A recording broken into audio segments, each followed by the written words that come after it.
appeared too worried about potential heat exhaustion. I feel like if I would feel like that, I would go to my house and go back. All it says just don't drink and drive and stay hydrated. That's it.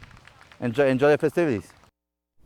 And even though getting heat exhaustion is no fun, especially on a summer holiday, Stickler also told us that most instances can be treated without hospitalization as long as you get to a cool environment and rehydrate. However, someone is in danger of getting a heat stroke if they stop sweating, which would then require a trip to the ER. Back to you, Zach. No, thank you. Very good to know. Thank you. Well, with fireworks playing a key part in holiday weekend festivities, Minnesota's tinder dry conditions is worrying the Department of Natural Resources for this 4th of July. About 11% of the state is experiencing severe drought conditions, 82% in moderate drought, and the rest experiencing abnormally dry conditions. That's according to the National Integrated Drought Information System. Severe drought conditions can be found in several counties along Minnesota's southern border and the northwest region of the state. The DNR says that the dry conditions have led to more wildfires than usual. Since March, more than 1,400 blazes have torched nearly 55 square miles across the state.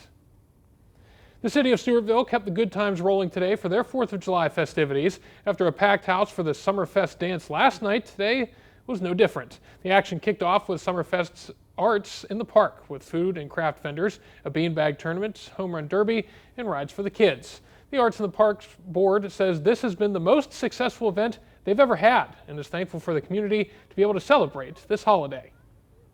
After last year where we missed out on it and it was just such a bummer, this is fantastic. Everybody smiling, just happy to be out.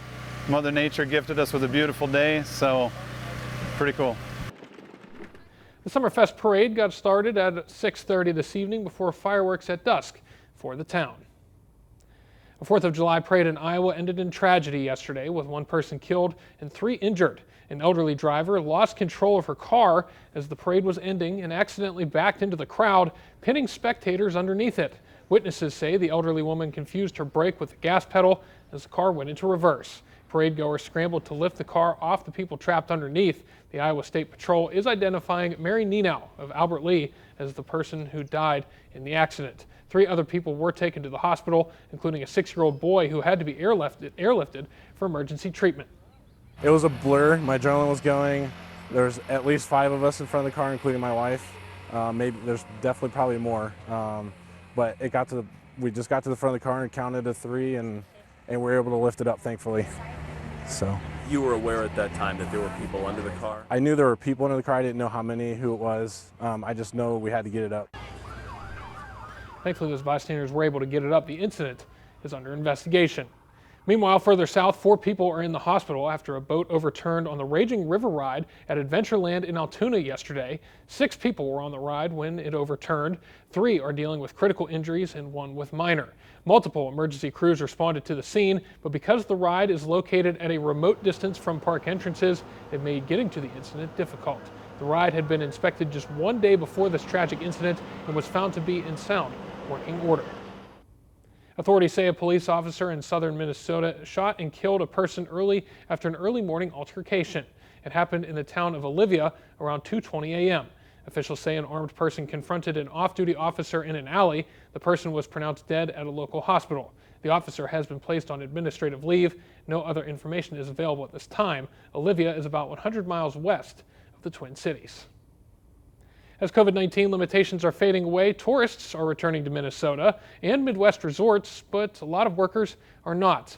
According to a spokesperson for Hospitality Minnesota, the trade association for the state's hotel, restaurant, resorts, and campgrounds says the worker shortage has been building for more than a year. The industry is down about 50,000 workers. Typically, the normal summer level is 280,000 to 290,000 workers. The Star Tribune is reporting that many of them found jobs elsewhere after the first COVID shutdown in March and April last year.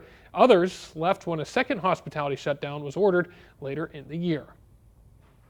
8 Northside residents in Minneapolis are claiming victory this weekend. That's after a judge orders the city to keep the number of police officers at a level required in the city charter. A group known as the Minneapolis 8 sued the city, citing high levels of violent crime and a lack of police officers. The group says the gun violence, carjackings, and break-ins impact their daily lives. Reg Chapman has more on what residents hope for next.